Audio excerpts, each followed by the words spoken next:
Donc on passe au système suivant, qui est le système immunitaire. Donc j'ai mis aussi le système respiratoire et les allergies, parce que c'est assez lié. Et donc, voilà, vous pouvez regarder un peu. Donc, système respiratoire, j'ai aussi mis tout ce qui est bobos d'hiver, quoi. Donc, grippe, enroulement, angine. Voilà, sur la droite, il y a toutes les plantes antibactériennes, antivirales. Vous voyez, c'est pratiquement toutes des aromates. Donc, il y a le thym, l'origan, la sauge, la marjolaine, la menthe poivrée qui est décongestionnante. Après, j'ai rajouté le gingembre et la réglisse.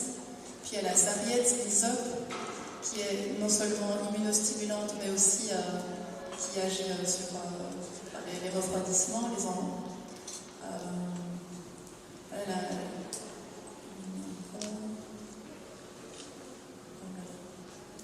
Donc, vous voyez, il y a quand même pas mal de plantes.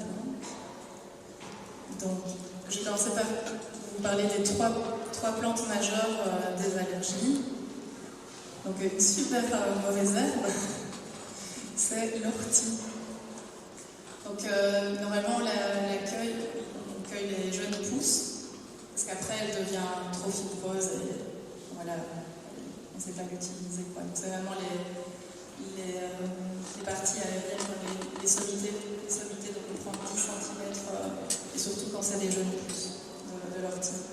Et donc, elle est anti-allergique. Elle potentialise aussi, on la met dans des mélanges, elle potentialise aussi l'effet des autres plantes.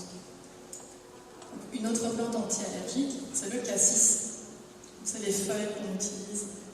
Donc, les baies, vous pouvez les manger, mais ça ne vous enlèvera pas votre allergie.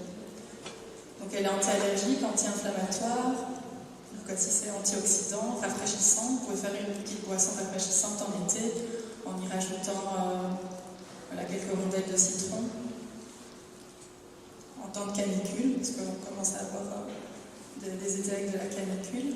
Et alors en gémothérapie, donc elle est cortisone-like, elle potentialise aussi les autres remèdes. Et donc c'est une plante tonique aussi. Donc quand vous avez une baisse d'énergie, etc., c'est vraiment une plante qui est très intéressante aussi. Alors une autre mauvaise herbe, c'est le plantain. Donc là, je vous ai mis plantain lancéolé, mais il y a le plantain majeur, donc il y a des feuilles un peu plus élargies. Donc vous pouvil prendre les deux. Il y a vraiment, elles ont exactement les mêmes propriétés. Donc elle est aussi anti-allergique. Ce qui est intéressant, c'est un peu comme le tilleul, elle contient des mucilages et des tanins. Donc les mucilages, c'est ce qui donne cet effet gélatineux, anti-inflammatoire. Et les tanins, c'est un principe actif qui est astringent, qui resserre les tissus.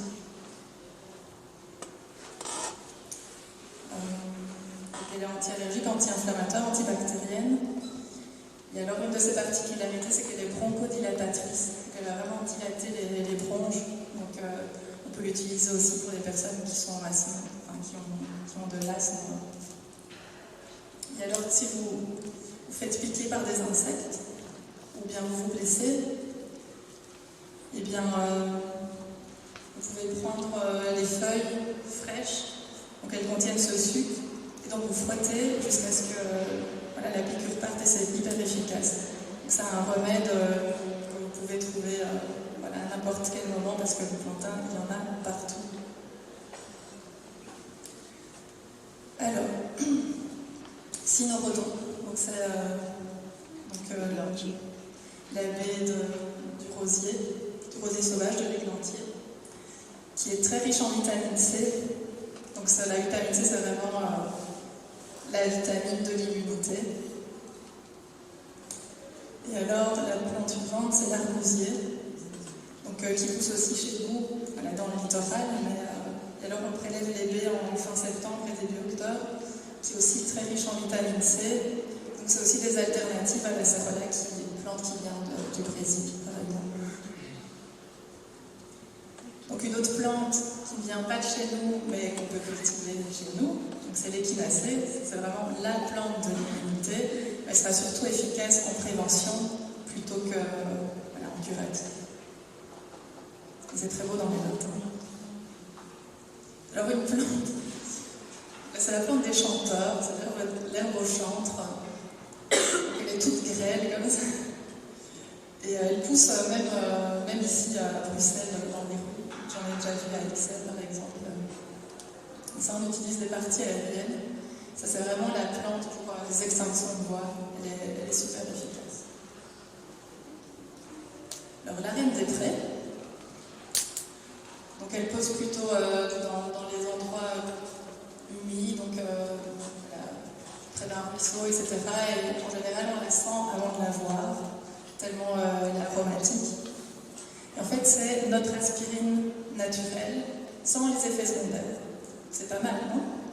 Et donc, on va plutôt utiliser les sommités fleuries.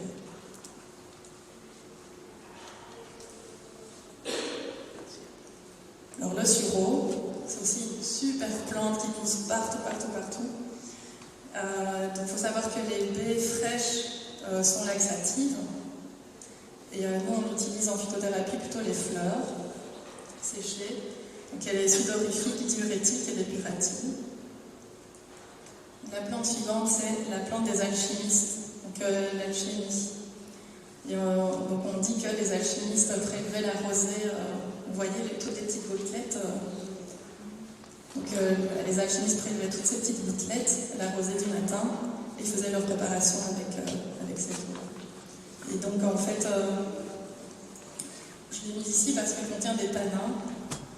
Et donc, pour tout ce qui est angine, etc., elle est très bien. La ronce, pareil. Donc là, on va plutôt faire des gargarismes pour l'alchimie aussi. Pour tout ce qui est angine. Et alors, il y a moyen de faire aussi du thé avec les feuilles. Donc, c'est surtout ce sont les feuilles qu'on utilise, pas les feuilles. Et donc, en les faisant un peu fermenter, vous avez du thé de chez nous. Alors, le lierre terrestre, c'est aussi une mauvaise herbe qui pousse, qui se répand, qui est invasive. Et c'est une super plante des poumons et pour tout ce qui est tout grasse. Donc, je vous ai mis ici le saule blanc, l'écorce. Donc, c'est aussi l'aspirine naturelle. Donc, elle contient des dérivés salicés. Donc elle est anti-inflammatoire. Et donc la dernière plante que je vous ai mise, c'est le peuplier. Donc on utilise le peuplier noir, on utilise les bourgeons. Et en fait, il faut savoir que c'est l'équivalent de la propolis. Donc, pour les personnes qui seraient allergiques à la propolis, les bourgeons de peuplier ont les mêmes effets.